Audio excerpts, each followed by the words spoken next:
number one team across Canada for EXP. That is extremely impressive. So you obviously are really focusing on scaling your business and you're doing an excellent job at it. So what are you doing? What are you doing to expand and just grow at such a rate? Because I think I read that you've sold over $1 billion in sales volume.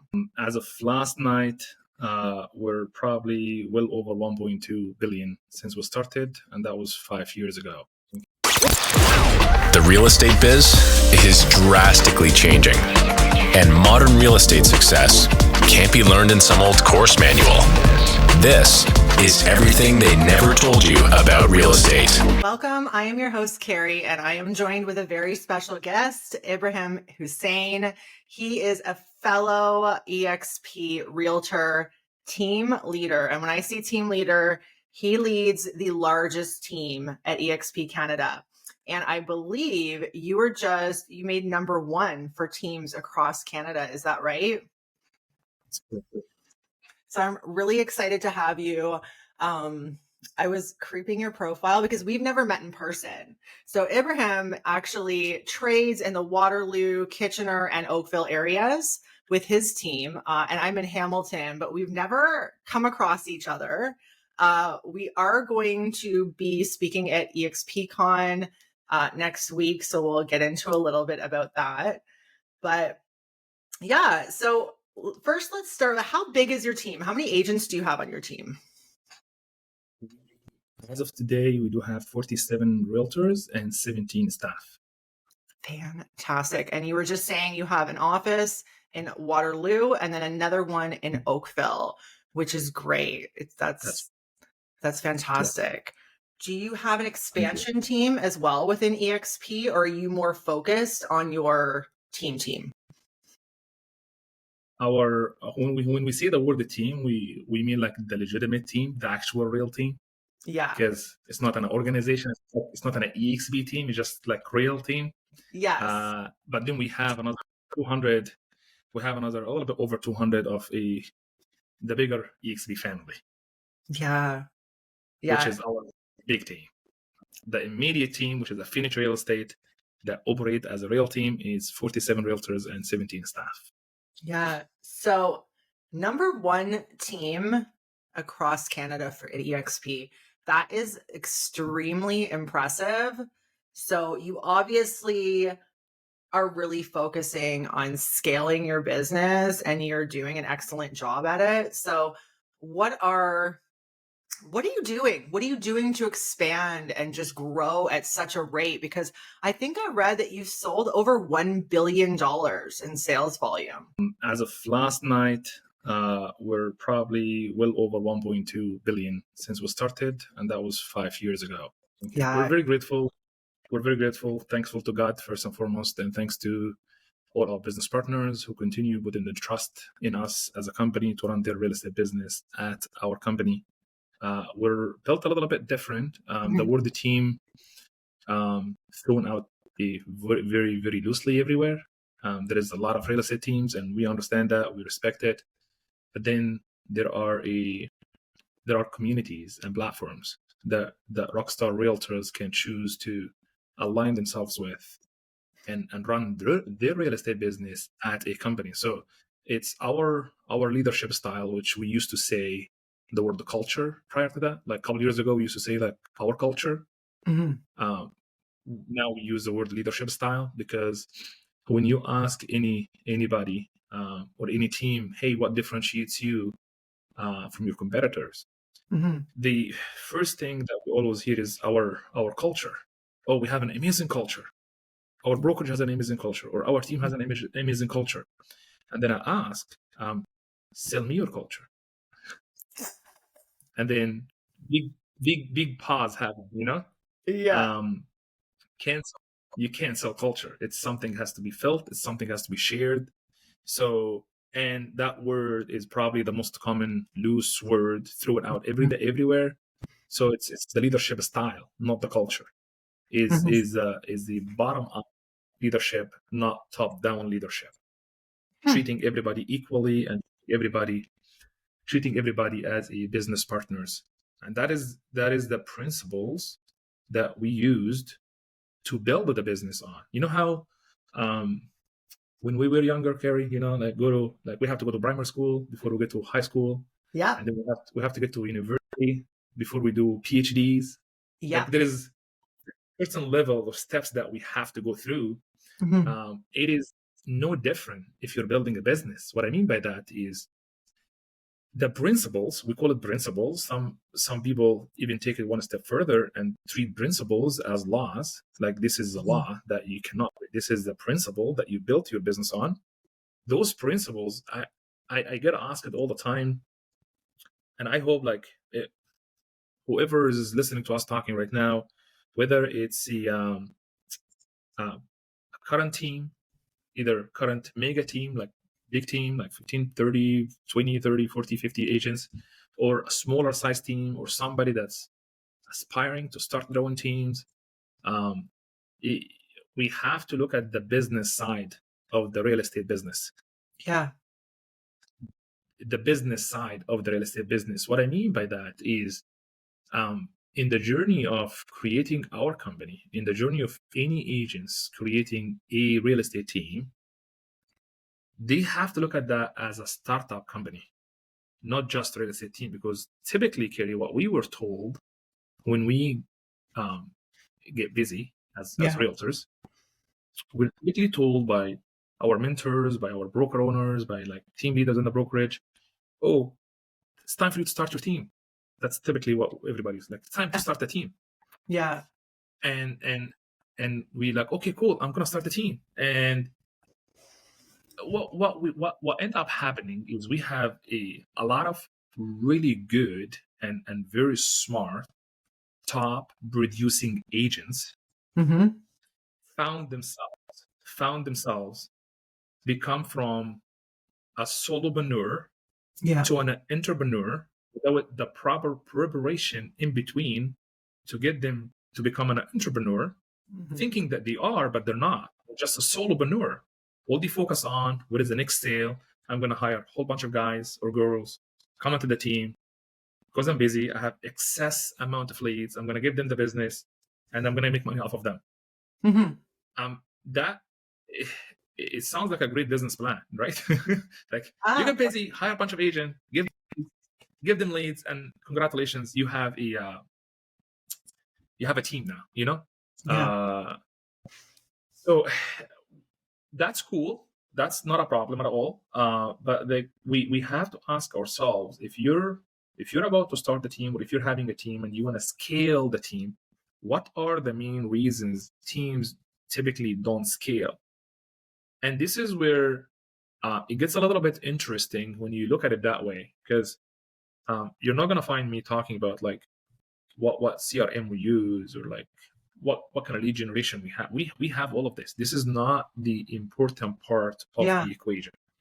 Like the marketing aspect, the technologies, softwares, like this is given. Like you actually have to have these things. But this is more of like, you know, when I told you we have to go to like primary school, high school, university, PhDs. There is some fundamental principles we have to be very well aware of.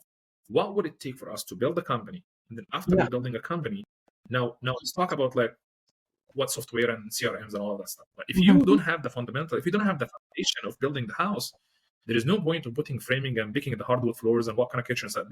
We have to put the foundation first. Yeah. Most people, I see it happening over and over and over. And I'm not saying this is the right way or wrong way, but I just see it happening over and over. They just jump in, you know, head down, boom, with no clear conviction, with no clear plan of what is it that I'm doing, because you're going to have to treat it as a startup company. Your business is, in effect, a small to a medium startup business. Yeah. So if you look at it that way, and you're having a startup business, happen to be in the human resources business, human attraction business, you're bringing the people in, human development business, development them, make them the best version of themselves, human retention business, keeping them by providing tons of value, make it the best place to work at. That's where you're going to have the retention. business, and that business happened to be in the real estate. So we're not in the real estate business. We're in the human resources, human attraction, human development, human retention, keeping them business. We just happen to be in the real estate. Yeah. So these are the fundamental foundations that I will invite everyone, if you just kind of like take a look at it from a different angle and watch your business growing massively, because I see it happening over and over and over, and everybody's asking like, how did you guys scale? How did you do that? Because we respect the business enough to look at it as a business and treat it as a business, not just as a realtor looking for like, what is the deal? What is the next deal? What is the next house? Let's make more money. I want to be successful, because everybody want to be successful. Everyone want to make more money. But you and I know there is more to it than that. There is more to it than just like lead conversion, scripts, listing a presentation, buying. That's like literally 10% of the equation. Yeah. All of this is 10% of the. There is 90%. The majority skip. That's a long answer for your question of how do we do that? Yeah, I like that. So, okay, I got to tell you a little bit about myself. I have been practicing for 14 years. And after the first 4 years in real estate, I wanted to start a team. And in Hamilton, there were like no teams there. There was Rob Golfi, there was Rod Frank, very small teams at that time, because this is 10 years ago. And I didn't know what I was doing. My brokerage that I was at didn't know what to do because they didn't have any teams. And yeah, I kind of just went into it not knowing how to build it as a business. And, it lasted about 5 years, but I dissolved it because it wasn't profitable for me. And I think that the number one thing for anybody who wants to build a team is to create relationships and connections with successful teams and figure out how to do it properly. I think, what would you say is, because you are obviously one of those successful teams, what would you say is the first 2 things that you need to do outside of your infrastructure, outside of the lead generation, CRM, all that stuff you talked about? What would be the first 2 steps? And then anybody else who wants to hear more, they can contact you and join the group. The first 2 steps to building a team? Yeah. Okay. First step is learn what not to do. Yeah. Which is, what is it that your current, if there is a team in your city, whatever city you're at in North America, okay, not just Canada. If there is a team in your city that you will join tomorrow, and don't tell me, oh, I'm not going to join a team. I'm thinking of building a team. I'm like, I understand. What I'm saying is, if there is a team, if there were a team, we all know. If there is a team that you will join, what would that team has to look like? What do they have to offer? What do they have to have? What they don't have to have? Like write down a pen and paper, get a pen and paper, and draw a line in the middle, the right-hand side of the line. Write down every possible reason why do you need to join a team, and if there is a team in the city, will have to have these positive things for you to join them. Write that down. The ideal team has to look like this, has to have this, has to offer that.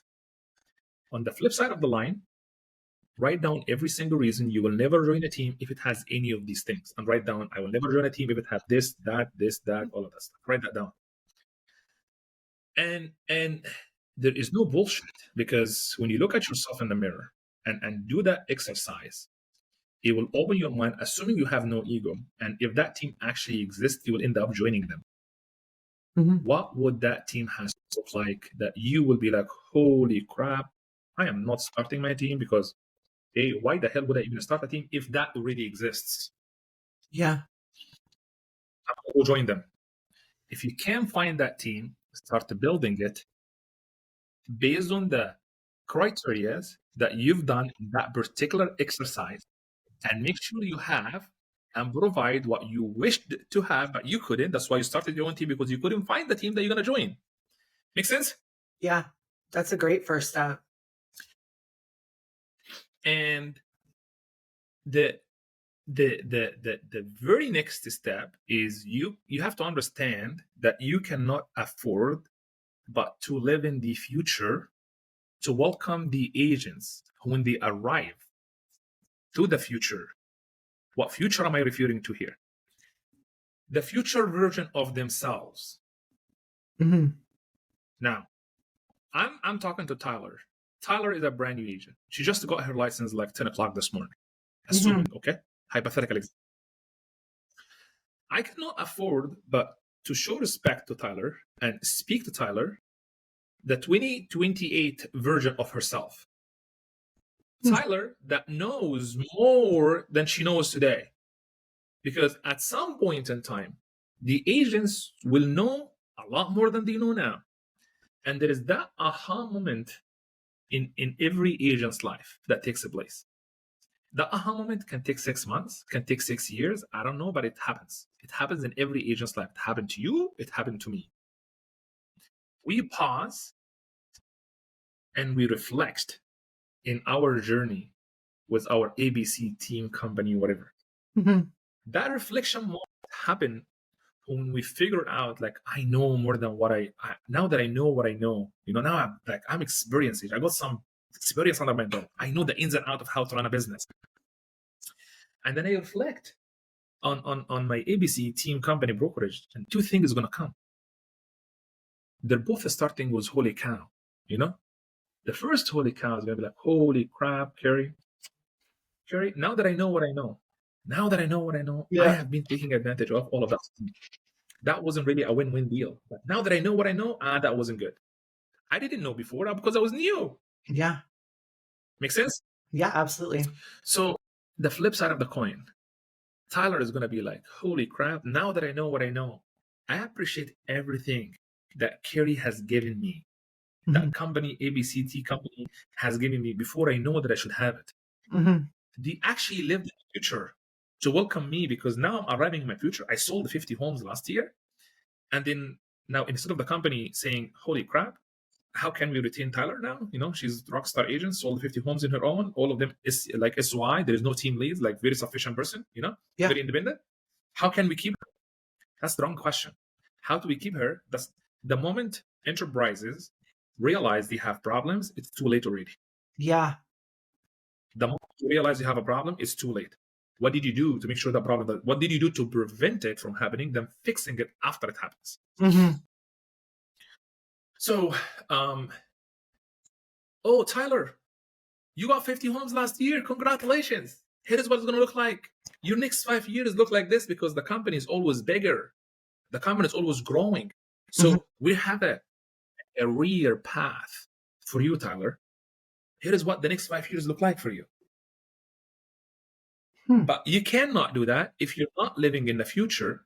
So you can welcome Tyler when she arrives. That makes sense. None of what I'm saying is a rocket science. It's just a different way of what we were taught of how to start a real estate team.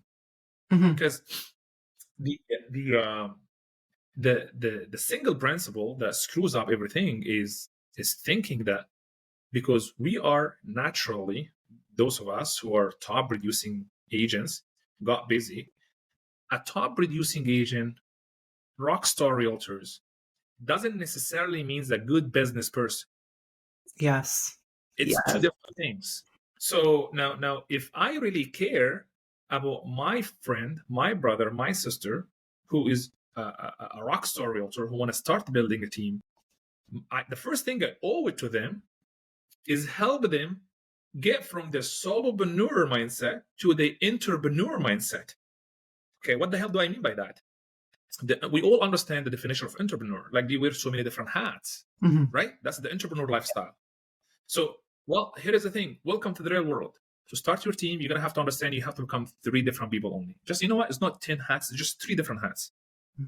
But I cannot stress enough on the importance that if you do have the 3, it's not going to work out. You have to have the 3 hats. Okay. You have to be the salesperson who keeps on selling homes to make money. Okay. Yeah. So you're going to have to be that person.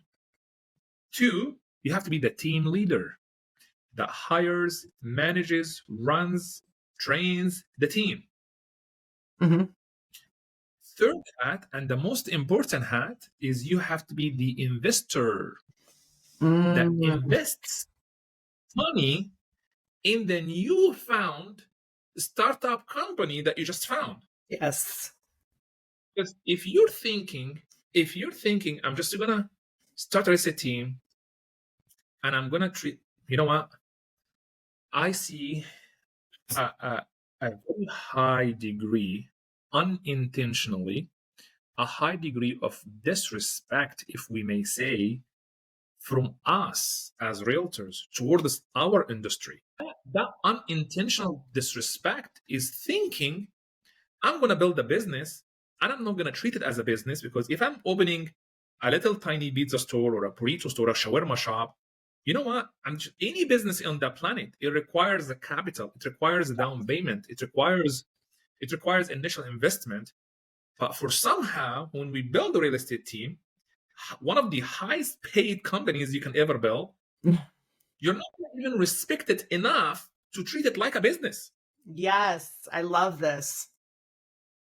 So this is where, like, I see it happening over and over and over, and I am failing to understand why that sense of entitlement or a sense of, like, again, it's unintentional because we don't know what we don't know. Yeah. But it's our responsibility. It's our responsibility to act upon the new fact that we became aware with. Yeah. I feel like, Ibrahim, in our industry, especially where we are at, where realtors are not collaborative. They are, generally speaking, gatekeepers. So it is an unintentional ignorance, if you want to call it that. And realtors do not feel comfortable asking people for advice because historically nobody wants to share their secret sauce, right? This is the problem in our industry. But yeah, you're absolutely right. It's an unintentional ignorance, I guess, right? You don't know what you don't know, but you also need to get around the people who are going to show you the way.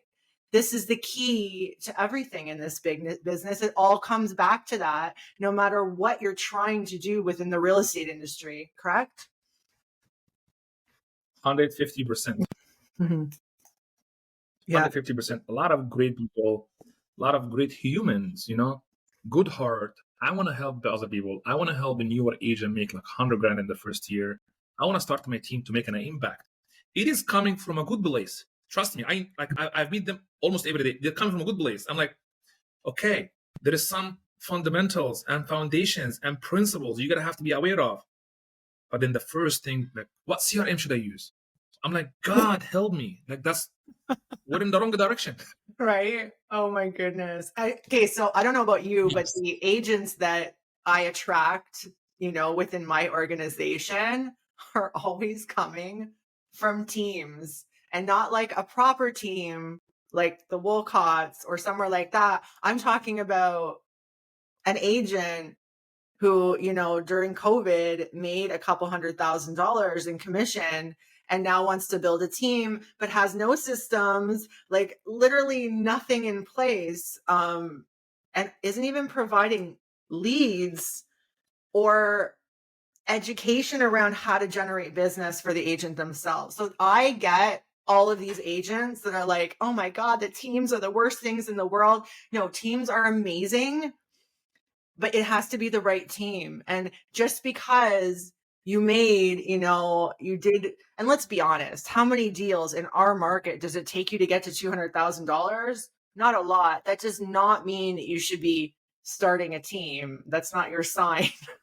Unless you do the work. If you want to do the work, and it'll be great. But yeah. I can't agree enough. I cannot agree more. I agree. Yeah. I agree. So I have a question for you. Number one, I obviously follow you on social media, and I just have to say, I love I follow your personal social, but not your personal, it's still your business, but you as a person instead of the team. And you talk a lot about God, and you're so grateful. And I feel it's very refreshing to see people in business openly talking about their faith. I absolutely love it, and I want to see more of it. But let's talk about, I just wanted to mention that, but let's talk about social media, how important now. I'm obviously like a social media and AI coach, so it's a trick question. How important is social media? Well, first of all, thank you. I appreciate it. We're very grateful for God for everything that He's blessing us with. We're blessed more than we deserve, and He is the reason for everything. So we always cannot have to show gratitude. And then the more we practice gratitude, the more you're going to have things to be grateful for. So exactly. It's simple equation. So we're very grateful for that. Thank God. So for social media, how important is social media? That's a very simple question, has a very simple answer. Your social media account is your resume. Right. That's it. Mm-hmm. That's how important it's your resume. Absolutely. Your Facebook account, your Instagram account. I don't really have TikTok. I don't like any social media account. There is audience everywhere. Mm-hmm. But people will look you up. And when they look you up, they will get an idea of who the person is, because in the end of the day, we are not in the B2B business. Mm-hmm. We're not in the B2C business. We're in the H2H business. We're in the human to human business. Oh, I like that. So thank you. I'm going to trademark this because I came up with that. So I'm going to trademark it. Yes. The simple fact that people is going to look you up, there is a saying when it comes to marketing, because at the end of the day, you're in the eyeball market. You're recruiting buyers and sellers every day to do business with you and hire you as a realtor. So you're recruiting, whether you like the word or not. This is just the reality. Mm-hmm. Just get over it, okay? So, in the pursuit and in your journey to do that, there is the simple formula for the marketing is 7 words. People like us, they do things like this. People like us, they do things like this. So showcase who you are, how you live your life. Don't be weird. At the same time, don't be weird. Just be normal, be natural. Be normal, be natural.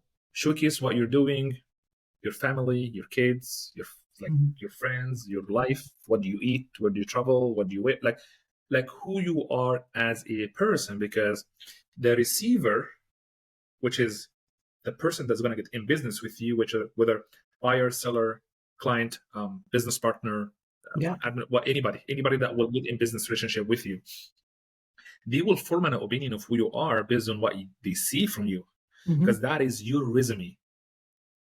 This is how crucial and how important it is.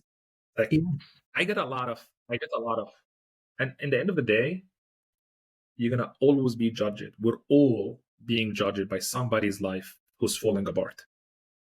That's not gonna change. You're gonna always be judged by somebody whose life is falling apart, and like whatever you want to call it, jealousy, enemy. I don't really pay attention to that, but you're gonna have people that dislike you. That's okay, because they're not your client. They're not your avatar.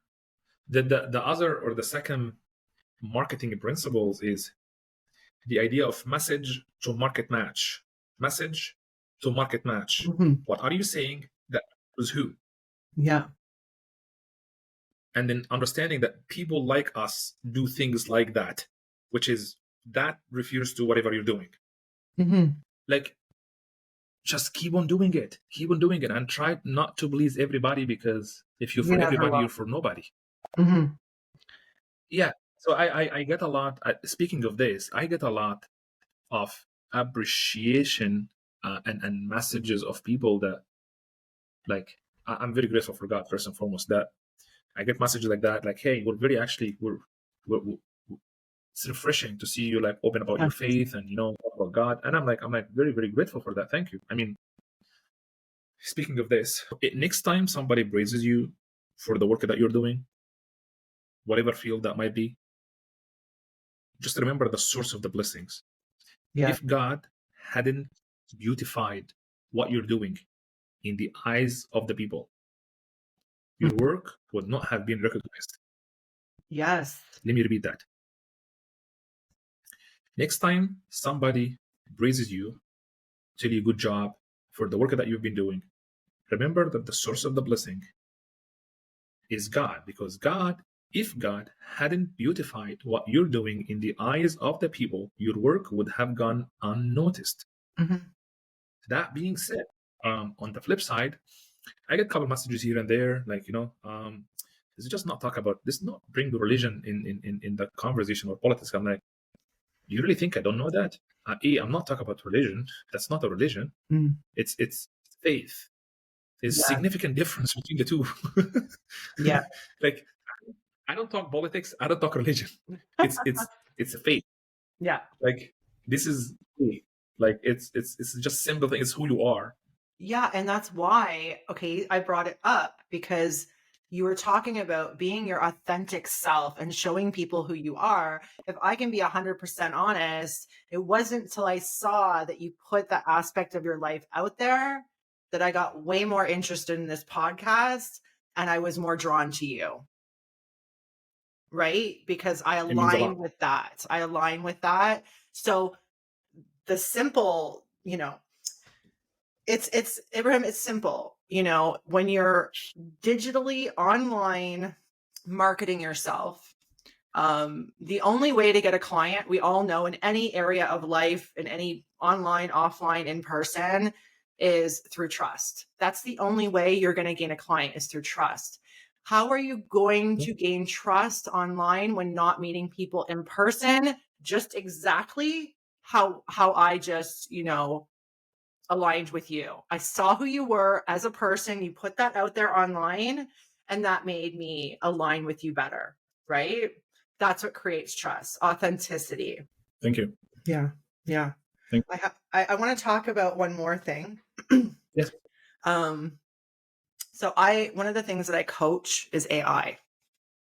So how are you implementing AI into your business, or are you yet? Oh, we are definitely we are. We use it, we utilize it, Mm-hmm. we don't rely on it. Mm-hmm. So we're utilizing it big time. We're not utilizing it in the sense of replacing ourselves, because I literally can smell it if somebody's writing a post written by ChatGPT. Mm-hmm. Yeah. Like, I can just tell, Mm-hmm. So we're using it, but we're using it in the sense of not replacing ourselves as much as we can. Mm-hmm. And if we're gonna have to adapt. We're adapting technology. Simple answer. We're using it heavily. We're using it. We're utilizing it. We're capitalizing on the opportunities. We're learning. It makes our life a hell of a lot easier. Yeah. It speeds up the process of everything we're doing, but we're not fully dependent on it. Yeah, that's the key, right? So I feel like, so I write for Buzz Media every month, and I focus. Nice. Yeah, I focus on social media and AI.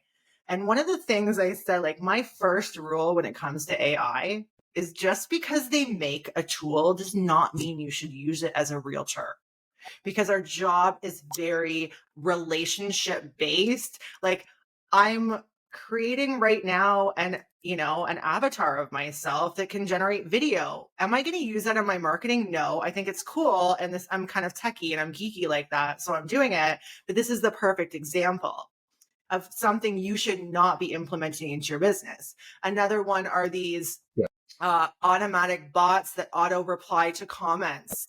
No, you don't want to do that. Like, there needs to be a level of personalization to create relationships, again, because you're trying to build trust. How do you build trust when you're not being, yourself, when it's not you? It's impossible, and therefore you won't get a client. So it all comes together, right? Just because they make it doesn't mean you should use it. But I have some great tools, though. I have some fantastic tools. I would love to connect with you after, and then get on the phone and see how far we can take this. Oh my God, yeah. And I'm really looking forward to seeing you in person in Vancouver as well. I will see you in person next week, and we can chat and hang out. And then I will see you. We live like 45 minutes away from each other. Like, we don't have to meet in Vancouver, like 5 hours away. Yeah. We will meet both. We'll meet in here. Well, here's the thing, Ibrahim. I am slowing my business down a little bit. I no longer prospect because I'm focusing on the coaching aspect of it, of business. And I get that. I moved. I got married a year ago, and we moved back to Niagara Falls, which is my hometown. So I'm gonna need a referring agent, anything past Hamilton. So that is gonna be you. It means a lot. It's an honor. Thank you for that. Thank you. Yes, we will definitely. I'm very grateful for the opportunity to get to know you, and we're going to build a good relationship and good friendship for many years to come. Absolutely. I am not going to keep you any longer. I got so much valuable information. I think that this is a podcast geared towards realtors, and I feel like everybody wants to. How do I build a team? How do I scale? And like, honestly, your responses to those first two steps were more valuable than most people are putting out there. You know, everybody needs to remember you need to surround yourself with people that you can help and that can help you. Right? So very important. And take it from me, who struggled my entire career with trusting realtors, because that's what it was like for me. There are realtors out there that do not gatekeep. So if you need help finding one in your area, you call me and I'll hook you up. Done. Yes. Thank you so much, Ibrahim, for coming on. My pleasure. Thank you so much. I appreciate you. Thank you for everything.